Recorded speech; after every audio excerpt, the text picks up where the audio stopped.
الأفلاك والردين والصلاة والسلام على من كان نبيا وآدم بين الماء والدين وعلى آله وأصحابه أجمعين. أما بعد فأعوذ بالله من الشيطان الرجيم. بسم الله الرحمن الرحيم.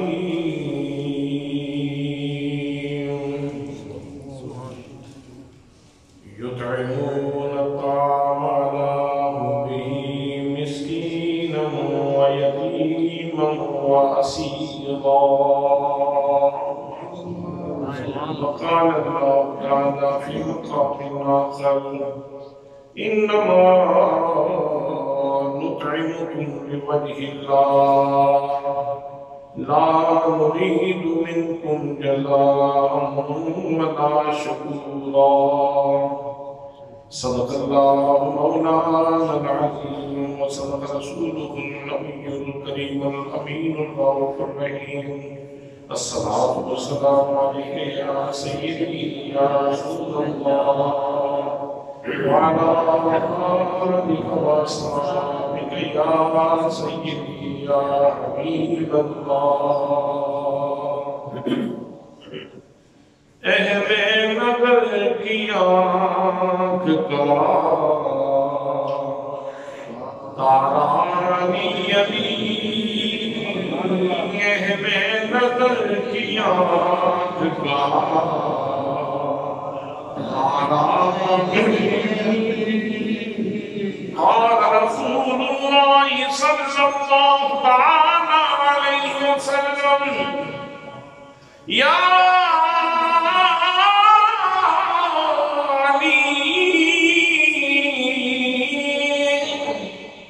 أنت أخي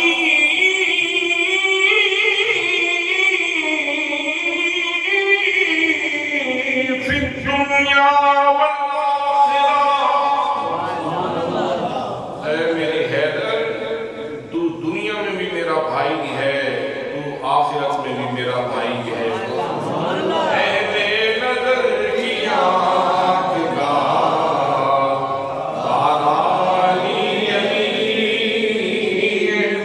نظر کی آنکھ کا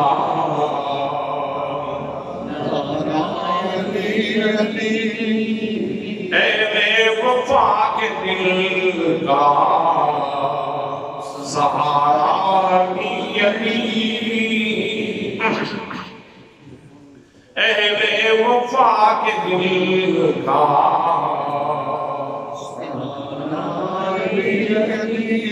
قال رسول اللہ صلی اللہ تعالی علیہ وسلم: انا مدینہ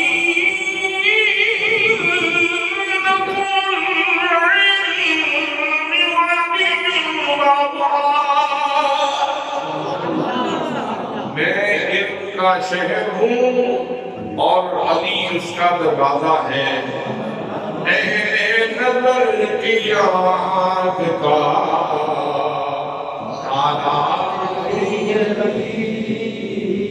قال اللہ تعالی فی القرآن المجید: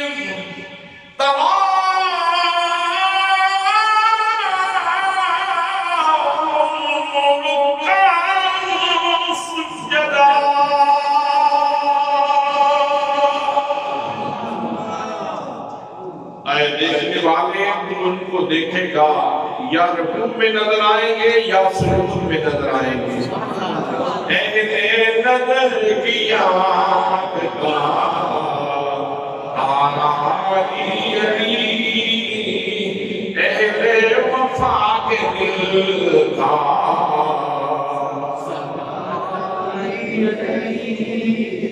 قال رسول اللہ صلی اللہ علیہ وسلم انت منی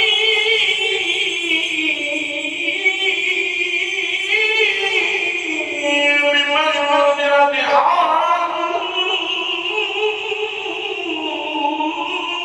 من موسى إلا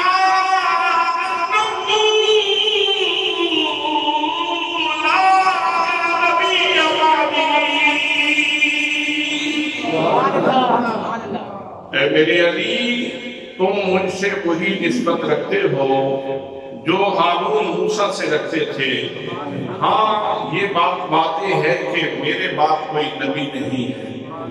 اہل نظر کی آنکھ کا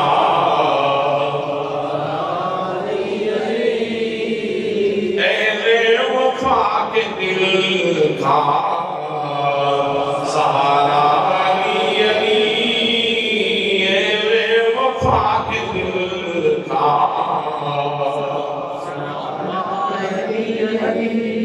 رحمت میں لے لیا مجھے آغوش نور میں،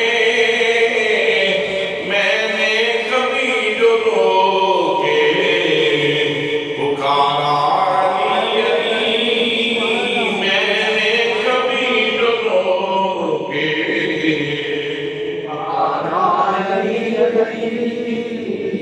قال امیر المؤمنین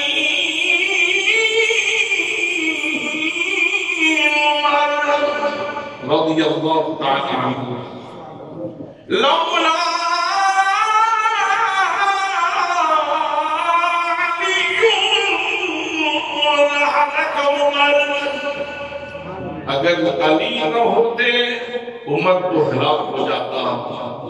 اہل نظر کی آنکھ کا تارا علی علی، اہل وفا کے دل کا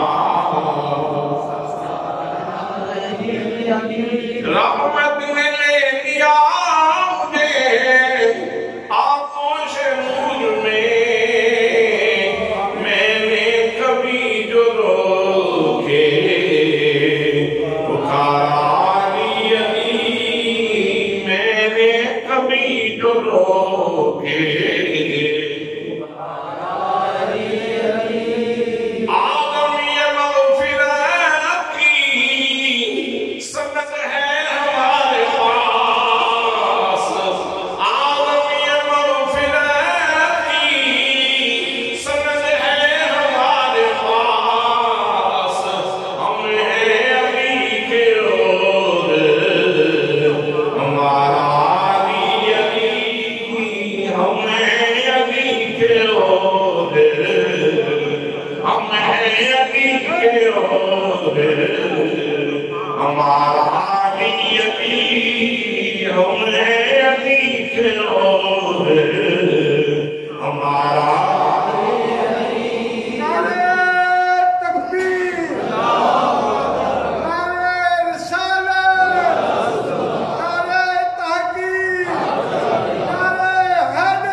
بہت زیادہ عزت و تعظیم و تکریم کے لائق میرے پیارے نبی صلی اللہ علیہ وآلہ وسلم کے پیارے غلاموں، تقدیری مناسبت سے آج 13 رجب المرجب ہے، جمعہ کا دن ہے، اور حضرت مقصد ولایت مصدر ولایت امیر المومنین یاسور المسلمین زوج بطول داماد رسول حضرت سیدنا علی المرتضی رضی اللہ تعالی عنہ ولادت بھی 13 رجب اور بروز جمعۃ المبارک۔ سو اس مناسبت سے آج ہم اس مرکز ولایت بارگاہ میں حاضری دینے کے لیے جا رہے ہیں۔ ہم شعوری حاضری دینے کے لیے اپنی خادمانہ حاضری پیش کرنے کے لیے حضرت شہنشاہ ولایت حضرت علی المطلع رضی اللہ تعالیٰ عنہ کی بارگاہ میں حاضری دے رہے ہیں۔ حضرات محترم، زمانے بھر میں کسی بھی اللہ کے بندے کا تشخص یہ ہوتا ہے، دیکھا جاتا ہے کہ اس کا ظاہر کیسا ہے اور اس کا باطن کیسا ہے۔ کسی کا تشخص، اس کی پہچان، اس کا انٹروڈکشن، اس کا تعارف انہی دو چیزوں سے متعین ہوتا ہے۔ اگر کسی کا ظاہر خوبصورت ہو، باطن خطرناک ہو، تو وہ بندہ بھی کوئی قابل احترام شخصیت نہیں ہوتی۔ اور اگر کسی کا باطن تو خوبصورت ہو اور ظاہر خوبصورت نہ ہو تو وہ جاننے والے لوگوں کی نظر میں توقیر پالے گا، لیکن جو اس کے باطن سے واقف نہیں ہے ان کی نظر میں وہ احترام نہیں پا سکے گا۔ حضرت شیر خدا رضی اللہ تعالیٰ عنہ کی شخصیت وہ شخصیت ہے کہ جن کا ظاہر بھی خوبصورت ہے، جن کا باطن بھی خوبصورت ہے۔ ظاہر اتنا خوبصورت ہے، اتنا خوبصورت ہے، حضرات ظاہر اتنا خوبصورت ہے کہ جن کے بارے میں نبیوں کے امام، رسولوں کے امام صلی اللہ تعالیٰ علیہ وسلم ارشاد فرماتے ہیں، میرے آقا ارشاد فرماتے ہیں، اتنا خوبصورت ہے علی، النظر الی وجہ علی عبادت، علی کے چہرے کو دیکھنا عبادت ہے۔ علی کی روح کو نہیں، علی کی روح کا اپنا مقام ہے، علی کے باطن کا اپنا مقام ہے، علی کے صدق کا اپنا مقام ہے، علی کے خفی کا اپنا مقام ہے، علی کے اخفا کا اپنا مقام ہے، علی کے لطائف کا اپنا مقام ہے، علی کے چہرے کا مقام یہ ہے۔ نبیوں کے امام ارشاد فرماتے ہیں، النظر الی وجہ علی عبادت، علی کے چہرے کو دیکھنا عبادت ہے۔ یوں کہہ لیجئے کہ علی کے چہرے کو دیکھنا کسی کے باطن کو سنوارنے کا وسیلہ بن سکتا ہے، کسی کے باطن کو ڈیکوریٹ کرنے کے لیے، کسی کے باطن کی آرائش کے لیے علی کا چہرہ دیکھنا یہ اس کا وسیلہ بن سکتا ہے، یہ اس کا سبب بن سکتا ہے۔ علی ظاہر کے اعتبار سے اتنا خوبصورت ہے، اور جن کے بارے میں خدا کا قرآن یہ کہتا ہے، فرمایا محمد رسول اللہ، محمد مصطفیٰ صلی اللہ علیہ وسلم اللہ کے رسول ہیں۔ بات اپنے حبیب سے شروع کی، اللہ نے یاروں کی بات کرنی تھی، پیاروں کی بات کرنا تھی، تو اپنے حبیب سے بات شروع کی۔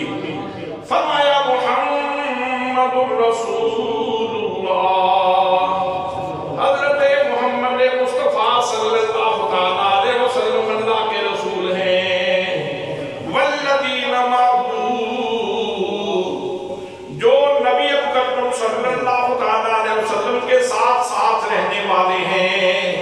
اشداء علی الکفار، وہ کافروں پہ سخت ہیں۔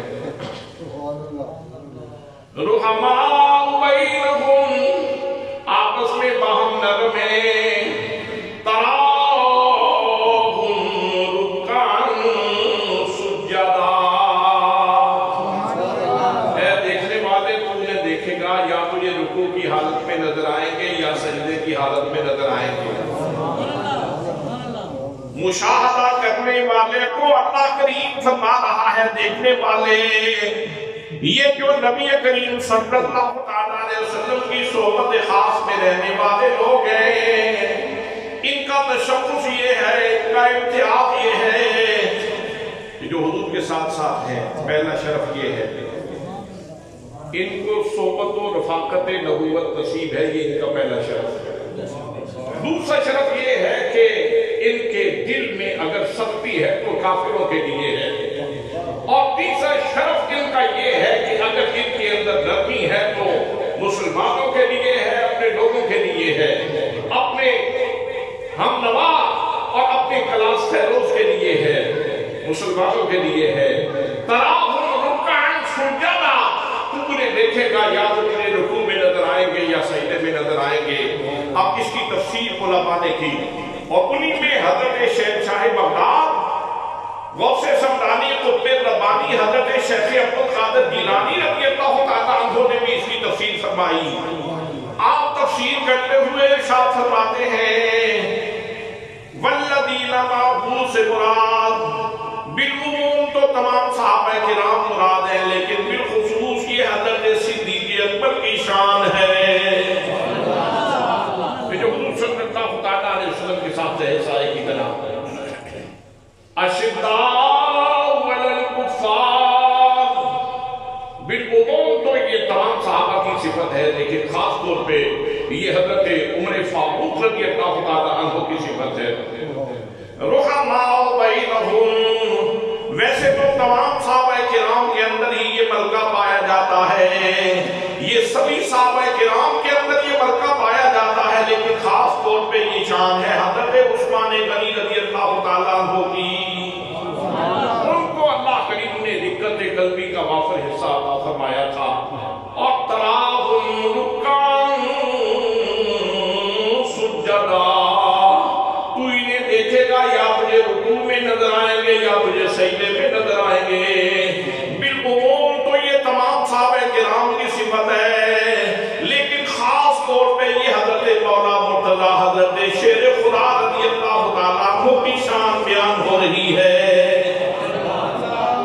یعنی ان کا ظاہر اتنا خوبصورت ہے کہ قرآن کہتا ہے کہ تو انہیں دیکھے گا تو تجھے سجدہ کرتے ہوئے نظر آئیں گے، رکوع کرتے ہوئے نظر آئیں گے۔ یہ تو ان کے ظاہر کی بات ہے۔ حضرات، یہ دو شہادتیں میں نے قرآن و سنت سے پیش کی ہیں، آئیے ان کے باطن کے حوالے سے کہ مولا کائنات کا باطن کتنا حسین ہے، ان کا اندرون کتنا حسین ہے۔ جب سوالی آیا دروازے پہ، سنتے رہتے ہیں آپ، مشہور زمانہ روایت ہے، اس کو دہرانے کی ضرورت نہیں۔ مسکین آیا، سارا خاندان روزے سے تھا، دستک ہوئی، اہل بیت کے گھرانے والوں مسکین ہوں کچھ عطا فرمائیے۔ بلا توقف بغیر کسی لمبے چوڑے مشورے کے کہا بھوک تو ہمیں بھی لگی ہوئی تھی، لیکن اس کو شاید زیادہ بھوک لگی ہوگی، اس کو پیش کر دیا جائے۔ مسکین کو کھانا پیش کر دیا۔ دوسرا دن ہوا تو پھر دروازے پہ دستک ہوئی، افطاری کا وقت تھا، کھانا موجود تھا، لیکن دروازے پہ دستک ہوتی ہے، آواز آتی ہے اہل بیت کے گھرانے والوں، میں فقیر ہوں، مجھے نوازیے، مجھے کچھ عطا فرمائیے۔ پھر اسی طرح بغیر مشورے کے بس اشارے سے فرمایا جلدی کرو، پتہ نہیں بیچارے کو کتنی بھوک لگی ہے، جلدی کرو، اللہ کے نام پہ اس کو بھی پیش کر دیا جائے۔ اگلا دن آیا تو پھر دروازے پہ دستک ہوتی ہے، قیدی آ کے صدا دیتا ہے، اہل بیت کے گھرانے والوں قیدی ہوں اور مہربانی کرو، بڑے دلوں کا بھوکا ہوں، مہربانی کرو، میرے پیٹ کی آگ ختم کرنے کا سبب بن جاؤ، مجھے بھوک سخت لگی ہوئی ہے۔ حضرت مولا مرتضیٰ نے اشارہ کیا، فاطمہ زہرا نے اشارہ کیا، خادمہ نے سارا کھانا اٹھا کر کے قیدی کو پیش کر دیا۔ حضرات محترم اب یہ پیش کرنے والے کو پیش کر رہے تھے اور نگاہ قدرت ان کو دیکھ رہی تھی۔ ایک بندے کے بارے میں نہیں، پورے گھرانے کے بارے میں خدا کا قرآن کہہ رہا ہے۔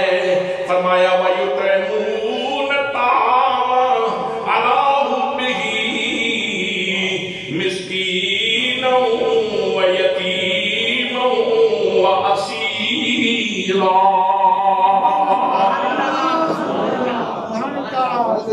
مسکین کو کھلائیں، یتیم کو کھلائیں یا قیدی کو کھلائیں۔ لوگوں سن لو، میں خدا جو علیم بذات صدور ہوں، جو سینے کے رازوں کو جاننے والا ہوں، میں جانتا ہوں تھا، فاطمہ زہرا کے دل کے اوپر بھی میری محبت کا غلبہ تھا، حضرت حسن پاک کے دل کے اوپر بھی میری محبت کا غلبہ تھا، اور امام حسین کی کہ دل اقدس پر بھی میری محبت کا غلبہ تھا۔ جتنے گھر کے افراد ہیں، حتیٰ کہ ان کی قلیل فضہ کے دل کے اوپر بھی میری محبت کا غلبہ تھا، یہ سب ڈوبے ہوئے تھے محبت الہی میں، اور محبت الہی میں ڈوب کر کے انہوں نے مسکین کو، یتیم کو اور قیدی کو وہ کھانا عطا کیا۔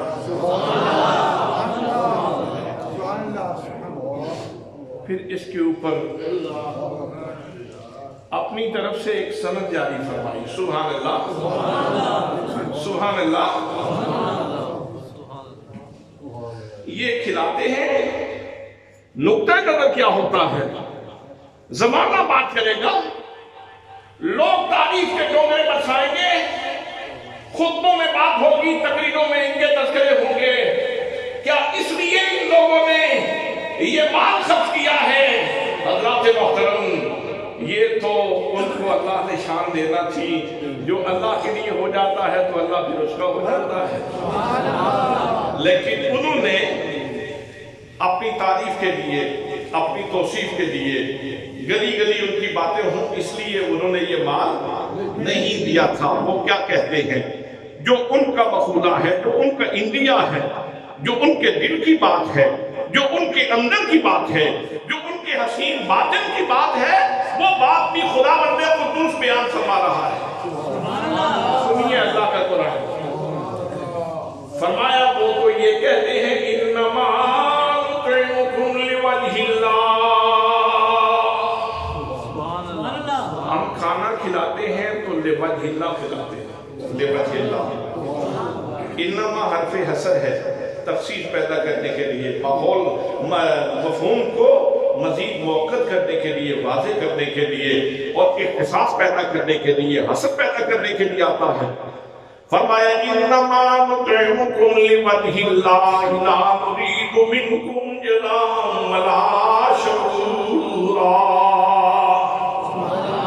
جب ان کے پاس سائل آتا ہے، یہ عطا فرماتے ہیں اور لینے والے سے کہتے ہیں بھلا ہو تیرا، آنے والے مہربانی کرنا، ایک مہربانی کرنا، شکریہ کا لفظ نہ بولنا۔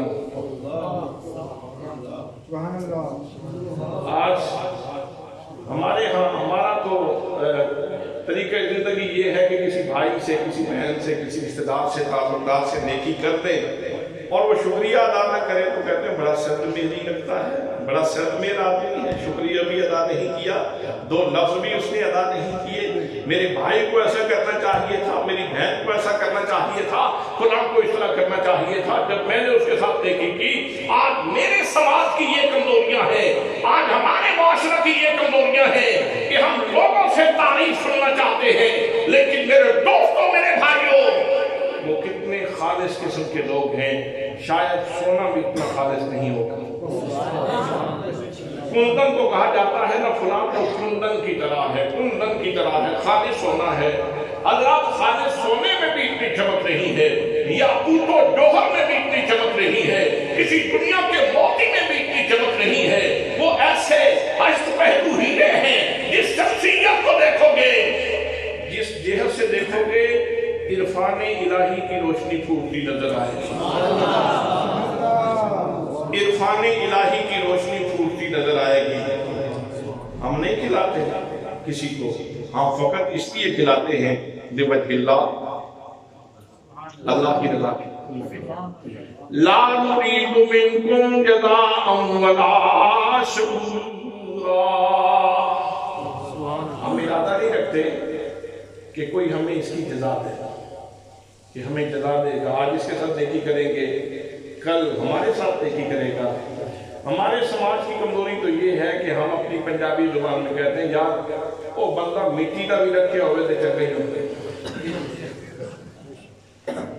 بندہ مٹی کا بھی رکھے ہوئے تو چنگا ہی ہوتا ہے، کدی کم آ جاتا ہے۔ گل ٹھیک ہے، بات درست ہے، لیکن یہ ان لوگوں کی بات ہے جو دنیا میں بستے ہیں، جن کے ذہن، خیال، فکر میں ہمیشہ دنیا بستی رہتی ہے، اور جو اپنے مفادات کے دائروں میں سفر کرتے ہیں، اور جن کی نظر میں ہم وقت اللہ